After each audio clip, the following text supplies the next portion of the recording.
Lamine Yamal is 18 years old. He have opportunities to win many more.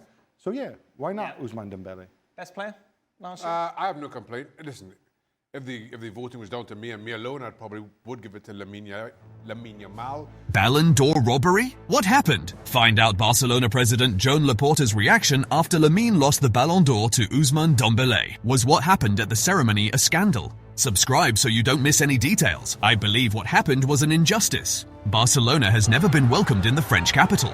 The arrival of the Barcelona delegation at the Théâtre du Châtelet was met with boos and shouts of Barca from several people gathered around the venue, focusing their attention on the Blaugrana players.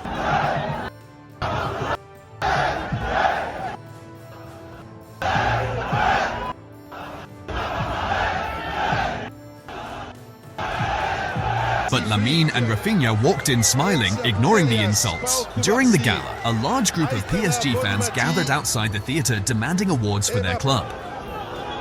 Behind the scenes, PSG president Nasser Al-Khelaifi made a series of moves to favour Dembele, even going so far as to state, "Lamine, I like Dembele. I hope people vote correctly because we already know who deserves the Ballon d'Or." According to the French press, Nasser Al-Khelaifi did not limit himself to praising Dembele but made strong public statements throughout the season, insisting that the Frenchman was the true deserving winner of the Ballon d'Or. In interviews with L'Équipe and other outlets, Al-Khelaifi even said, if Ousmane Dembele doesn't win the Ballon d'Or, there's a problem. He also urged everyone to vote honestly and expressed confidence that the trophy would stay in Paris. For many observers, this type of rhetoric sounded like indirect pressure on the voters in France football, far beyond the usual support a club executive gives his player. It's normal for a president to promote his player, but Al-Khelaifi's posture was perceived as an attempt to create a narrative of unanimity around Dembele, suggesting that other contenders such as Lamine Yamal or Rafinha had no chance. In reality, however, both had the numbers and performances to compete for the award without it being considered unfair. Thus, the campaign around Dembele went beyond ordinary club support. It gave the impression of public pressure to ensure the Ballon d'Or stayed in Paris. In the end, that pressure worked. Dembele won the Ballon d'Or. But I've got no issue with Dembele. He scored goals, changed of position, playing at centre forward. He linked up the play, showed intelligence, he showed pace. He was a leader for the team. They won things as well, which I know Shaka always thinks is important when it comes to individual awards, that he must win a club competition, and they did that. So I've got no complaints. If I'm slightly biased because I see Lamine Yamal, nearly every week, whereas I only see Dembele in Champions League games. Probably saw him 6 times last year, as opposed to Yamal 42 times or 50 times. So I've seen him play so often that I think what a brilliant player he is. But I also know that Dembele had a top-class season and got better and better and better, and he reinvented himself. But Al-Khelaifi would end up irritated for another reason. The clash against Olympique de Marseille coincided with the Ballon d'Or ceremony. Under LFP regulations, postponed matches must be played the following day. The league tried to move the game to Tuesday in support of PSG, but Marseille refused and, according to L'Équipe, even threatened to sue the LFP if the match was not held on Monday. And they won.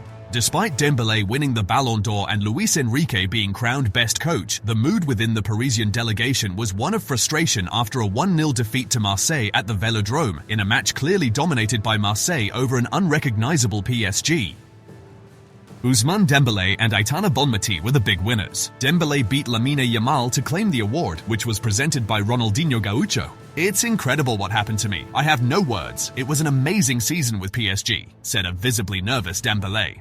"Receiving this trophy and having it handed to me by Ronaldinho is something exceptional. I'm proud of everything I've achieved in my career." He also thanked his other clubs, FC Barcelona, where I first achieved my dreams. Meanwhile, Lamine Yamal retained the Copa Trophy. Vicky Lopez won the first ever women's edition of the award. The club picked up a 4th trophy with Ewa Payo, the season's top scorer, receiving the Gerd Miller Award. In total, Barca stood out with 13 honours. You're buying Lamine Yamal shirt or you're buying a Dembele shirt. Lamine Yamal has that it factor at the moment, isn't it, when it comes to on and off the pitch?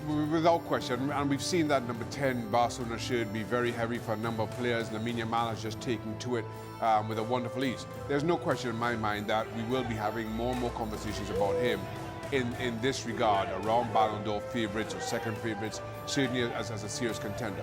That will happen probably every year on from now until Lamine Yamal decides to hang his boots up. That's not a question for me. It just comes down to, as you mentioned, performances in big tournaments. He plays for a big football club.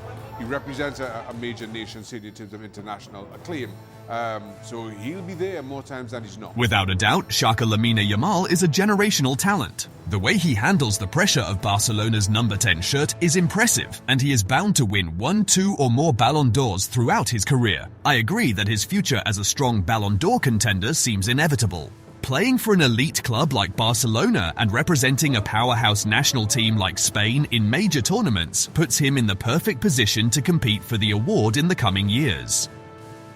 Joan Laporta reacted optimistically and highlighted the fact that Lamine is already a finalist at just 18 years old.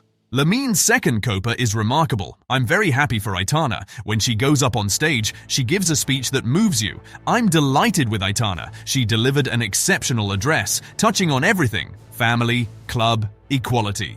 We know those are the values that drive Aitana to keep improving, he said. No one has 2 Copa trophies. I'm sure Lamine will now fight for the Ballon d'Or. There was a lot of nervousness because inside the theater some people were shouting Ousmane, Ousmane, and some of us from Barca were shouting Lamine, Lamine. I'm sure that will motivate Lamine even more. We were hopeful. We had Rafinha, Lamine and Pedri nominated. In the end, Lamine and Dembele were finalists. I think winning the Champions League carried a lot of weight. But it's another recognition. No one has 2 Copa trophies. I'm sure he's going to achieve it, he insisted, referring to Lamine's future Ballon d'Or. Time will tell, but he is a person of great quality. He also did not forget Vicky Lopez, who won her first women's Copa at 18. That's also a reason for pride. I'm also happy for Vicky Lopez, said Laporta, who appreciated Flick's decision to attend the gala in Paris. We have international recognition and I'm very grateful for the presence of coach Hansi Flick, who never stops working, he commented. He also thanked Dembele, the Ballon d'Or winner. I thanked Dembele for mentioning Barca. It was very nice, he said. Finally, he sent a message to FC Barcelona fans. I tell the fans to keep believing in Barca. Their patience with certain things is admirable, and they never give up. We owe everything to our members, to our supporters, he concluded. It's unbelievable that Rafinha finished only in a respectable 5th place after what he did for Barcelona in all competitions, especially in the Champions League. The Brazilian wasn't just decisive, he also led the team in crucial moments. Many will argue that he failed to lead the Brazilian national team, and it's true the Seleção underperformed, but that criterion isn't applied equally to other candidates. Ousmane Dembele, for example, did nothing particularly special with France this cycle, while Lamine Yamal practically carried Spain despite being much younger. If the evaluation were truly balanced between club and country, Dembele wouldn't be in first place. On top of that, Salah, who finished ahead of Rafinha in 4th, scored only 3 goals in the Champions League and had far less impact than the Brazilian in the decisive stages. Rafinha had better numbers than the top 3 in assists, direct goal involvements and average rating in Champions League matches according to WhoScored. For example, 6 goals and 7 assists in 11 games, average rating 7.82, while Salah had 3 goals and 1 assist and Dembele 2 goals and 4 assists. Even so, he ended up 5th. Rafinha deserved to be at least in the top 3, not only for his statistical impact but also for his direct influence on results and his consistency in big matches. Naming him in 5th place was a robbery by France Football. Meanwhile, Robert Lewandowski finished 17th, and a genius like Pedri Gonzalez couldn't even break into the top 10 and had to settle for 11th place. Ferran Torres himself expressed his surprise on social media, reflecting the feeling inside the locker room and among the fans. The result is, at the very least, an injustice and a clear theft from Rafinha. At 18 years and 71 days old, Lamine Yamal failed to become the youngest Ballon d'Or winner, a record that has belonged to Ronaldo Nazario since 1997, when he won at 21. The young Barcelona star will still have new chances in 2026 and 2027. For comparison, Messi won his first Ballon d'Or at 22, 2009, and Cristiano Ronaldo at 23, 2008. Michael Owen, 2001, and George Best, 1968, also won at 22. Ronaldo earned the award for his historic 1996-97 season at Barcelona, winning the Copa del Rey, Spanish Super Cup, and UEFA Cup Winners' Cup, as well as the Copa America with Brazil. He scored 47 goals in 49 official matches and went on to win another Ballon d'Or in 2002. The Copa Trophy, created in 2018 by France Football, honors the best under-21 player in the world. It was launched to rival the Golden Boy Award since 2003 and to succeed the pioneering Bravo Trophy 1976-2015. In all of them, Barcelona's dominance is clear. In the Bravo, names like Guardiola, Ronaldo, Messi and Busquets. In the Golden Boy, Messi, Pedri, Gavi, Lamine and Vicky Lopez. And now in the Copa, the club keeps on leading. Lamine became the first player to win it twice, 2024 and 2025. And you, what do you think about all this? Did Rafinha deserve to be in the top 3? Was Pedri at 11th place a joke? Drop your comments below and tell me what you think about the Ballon d'Or ceremony.